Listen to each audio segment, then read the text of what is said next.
عزیز طلباء، السلام علیکم ورحمۃ اللہ وبرکاتہ۔ آج سبق نمبر 2 کے ساتھ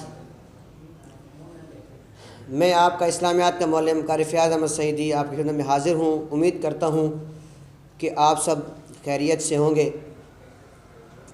اور کل جو ہم نے پڑھا تھا الدرس الثانی الف سورۃ الانفال آیات 29 تا 33، وہ آیات کا ترجمہ آپ نے اچھی طرح یاد بھی کر لیا ہوگا اور آپ نے اس کی مجھے رف پریکٹس بھی بھیجی ہے، وہ میں نے چیک بھی کی ہے۔ اللہ تعالیٰ آپ کو کامیابیاں عطا فرمائے۔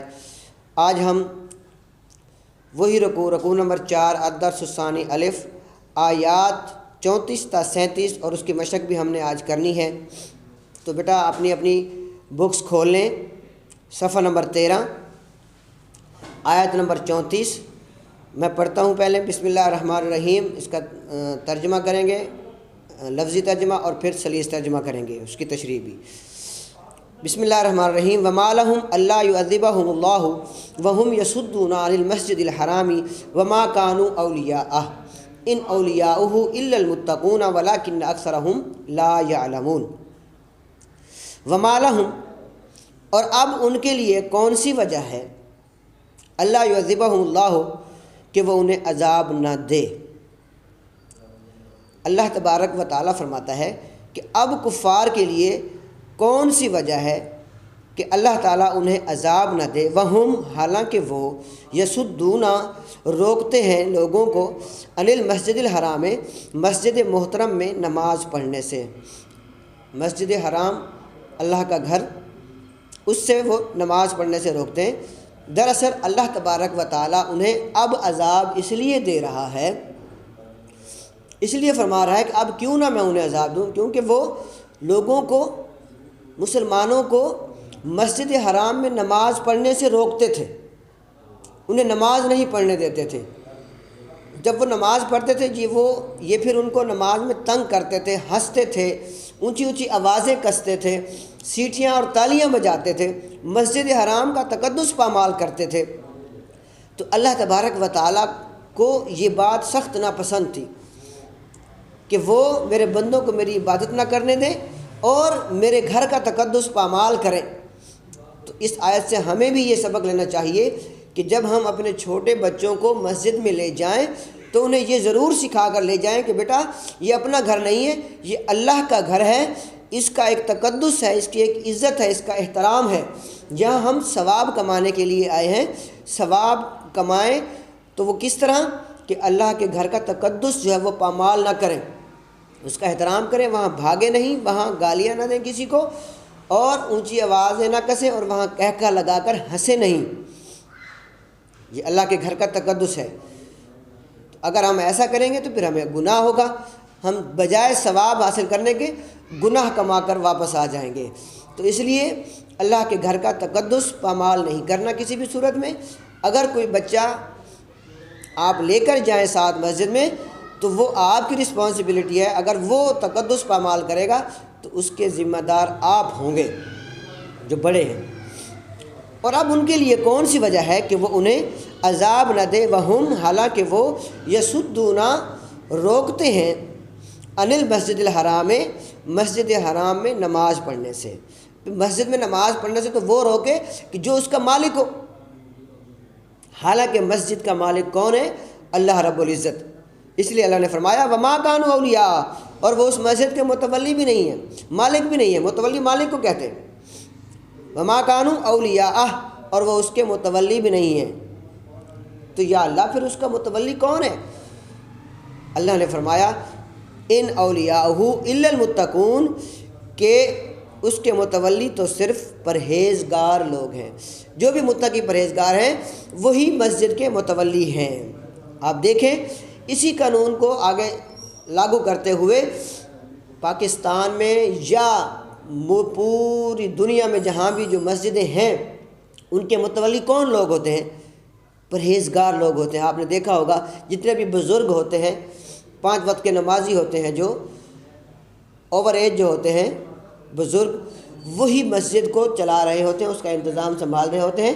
انہی میں سے کوئی صدر، نائب صدر اور جنرل سیکرٹری وغیرہ اور خازن وغیرہ ہوتے ہیں۔ تو اس لیے اسی قانون کو فالو کرتے ہوئے لوگ جو ہیں وہ مسجد کے متولی بناتے ہیں۔ اس کے متولی کون ہیں؟ پرہیزگار لوگ۔ وَلَٰكِنَّ أَكْثَرَهُمْ لَا يَعْلَمُونَ، لیکن ان میں سے اکثر نہیں جانتے۔ یہ کہ کی بجائے آپ سے پڑھیں گے، یہاں ترجمہ میں لکھا ہوا ہے لیکن ان میں کہ اکثر نہیں جانتے، یعنی ان میں سے اکثر لوگ یہ بات نہیں جانتے۔ لیکن الحمدللہ ہم سب کو پتہ ہے کہ مسجد کے متولی پرہیزگار لوگ ہوتے ہیں۔ تو اس لیے اللہ نے فرمایا اب جب یہ اس حد تک پہنچ گئے کہ اللہ کے گھر کا تقدس پامال کیا تو پھر اللہ تبارک و تعالیٰ نے انہیں عذاب دیا۔ وما کان صلاتہم، دوسری آیت نمبر 35، وما کان صلاتہم عند البیت الا مکاء وتصدیہ فذوقوا العذاب بما کنتم تکفرون۔ وما کان صلاتہم، اور نہیں ہے ان لوگوں کی نماز، عند البیت، اللہ کے گھر کے پاس یا خانہ کعبہ کے پاس، الا مکاء و تصدیہ، مگر سیٹیاں اور تالیاں بجانا۔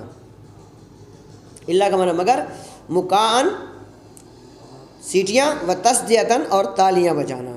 فذوقوا العذاب، تو تم جو کفر کرتے تھے، فذوقوا العذاب تو چکھو تم عذاب، بما کنتم تکفرون، جو تم کفر کرتے تھے، یعنی جو کفر کرتے تھے اس کے بدلے اب عذاب کا مزہ چکھو۔ صحیح ترجمہ دیکھیں، اور ان لوگوں کی نماز خانہ کعبہ کے پاس سیٹیاں اور تالیاں بجانے کے سوا اور کچھ نہ تھی، تو تم جو کفر کرتے تھے اب اس کے بدلے عذاب کا مزہ چکھو۔ اللہ کے گھر کا تقدس ہے کہ وہاں اونچی آواز سے بات نہ کی جائے، نہ ہنسا جائے کہکہے کے ساتھ، اور وہاں تو وہ لوگ جا کر کہکہے لگاتے تھے، ہنستے تھے اور سیٹیاں اور تالیاں بجاتے تھے۔ تو یہ اللہ کے گھر کے تقدس کو پامال کیا انہوں نے۔ تو اللہ نے فرمایا کہ جو تم نے اللہ کے گھر کا تقدس پامال کیا، یہ کفر کیا تم نے، تو اب اس کفر کے بدلے عذاب کا مزہ چکھو۔ اور یہ لوگ کہتے تھے کہ ہم نماز پڑھ رہے ہیں، ان لوگوں کی نماز یہی ہوتی تھی کفار کی کہ وہاں جا کر وہ سیٹیاں اور تالیاں بجاتے تھے۔ تو اللہ تبارک و تعالیٰ نے اس کفریہ کام کی وجہ سے اللہ تبارک و تعالیٰ نے ان پر عذاب نازل فرمایا، اور قرآن میں فرما دیا کہ اب اس کے بدلے میں عذاب کا مزہ چکھو۔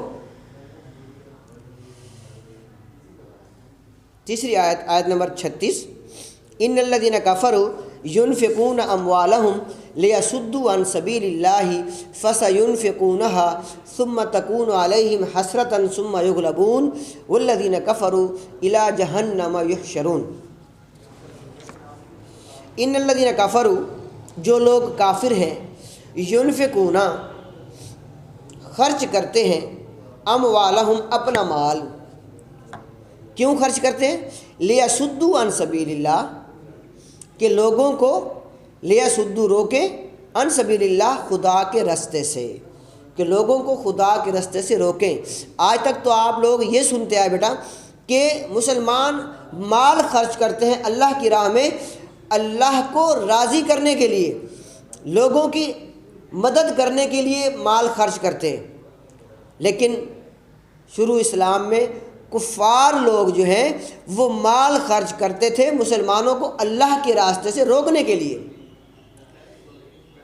جنگ بدر کے بعد جب جنگ بدر ہو گئی اور عبرتناک شکست جب کفار کو ہو گئی، تو پھر کفار نے یہ سوچا کہ جو آپ کو یاد ہوگا بیٹا کہ ہم نے پہلے یا دوسرے رکوع میں پڑھا تھا کہ ابو سفیان جو ہے، دو گروہ والا ہم نے جو سوال پڑھا تھا کہ دو گروہوں سے کیا مراد ہے، ایک گروہ ابو سفیان کا اور ایک گروہ جو ہے وہ ابو جہل کا۔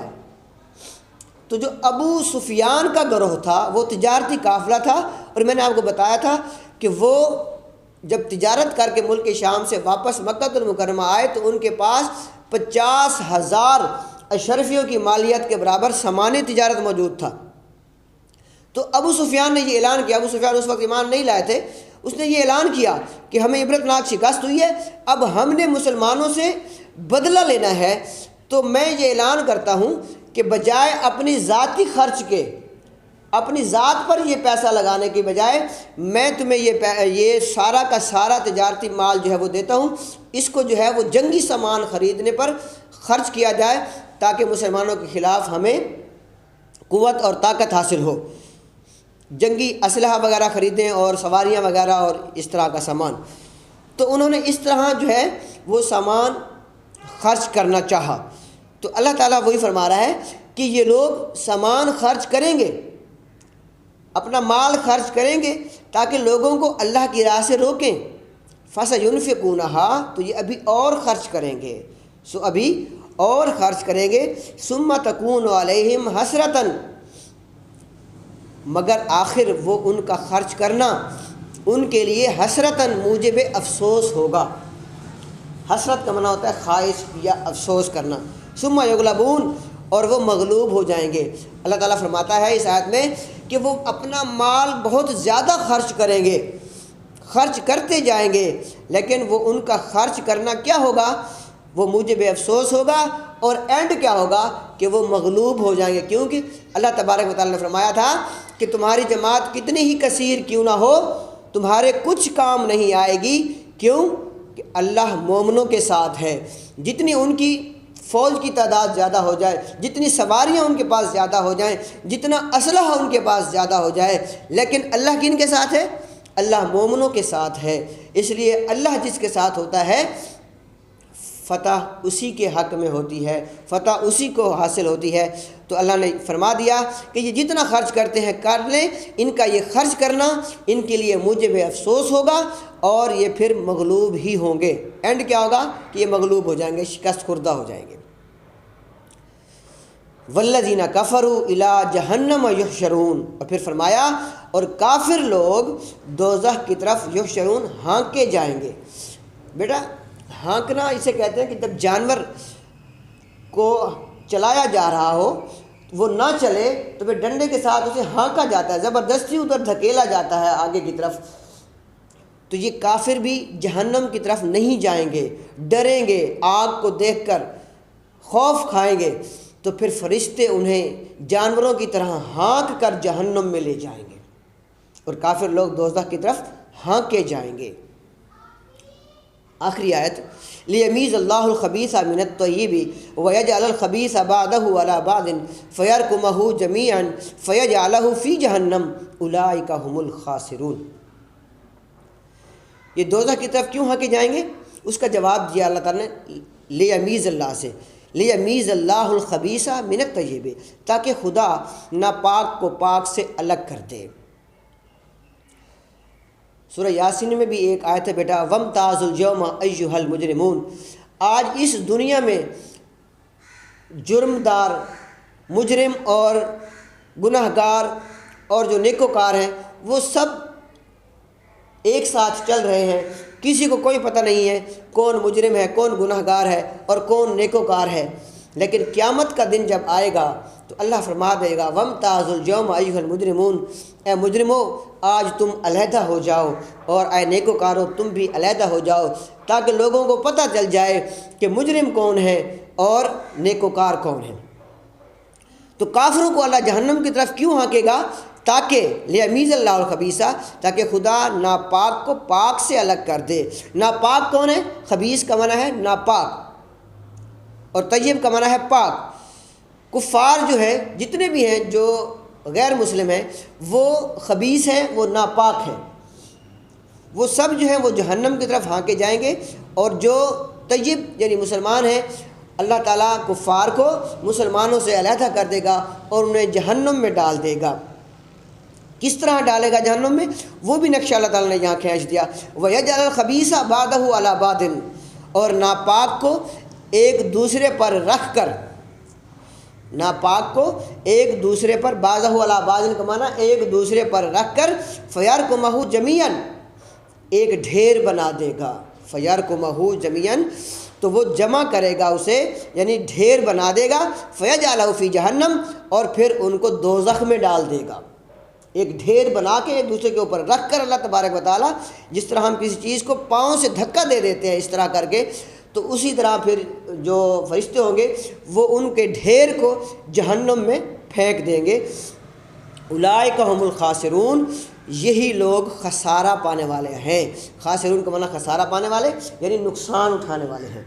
تو بیٹا یہ آیت نمبر 34 تا 37 کا ہم نے با محاورہ اور لفظی اور با محاورہ ترجمہ سنا ہے۔ اب اس کی مشق ہم حل کر لیتے ہیں۔ الکلمات و تراکیب، الفاظ معنی ہیں۔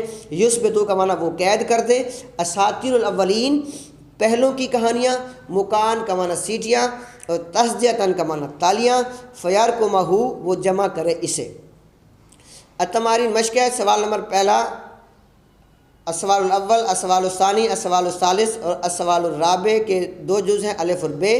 یہ سارے کے سارے یہ آپ کی تعلیمات اسلامی میں ان کے جواب دیے ہوئے ہیں، ان کو آپ وہاں سے یاد کر لیں گے اور آپ کی مشق بھی حل ہو جائے گی۔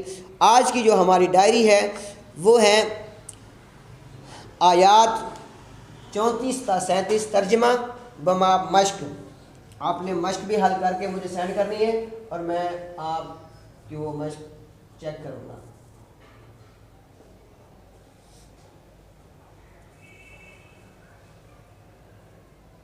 ڈائری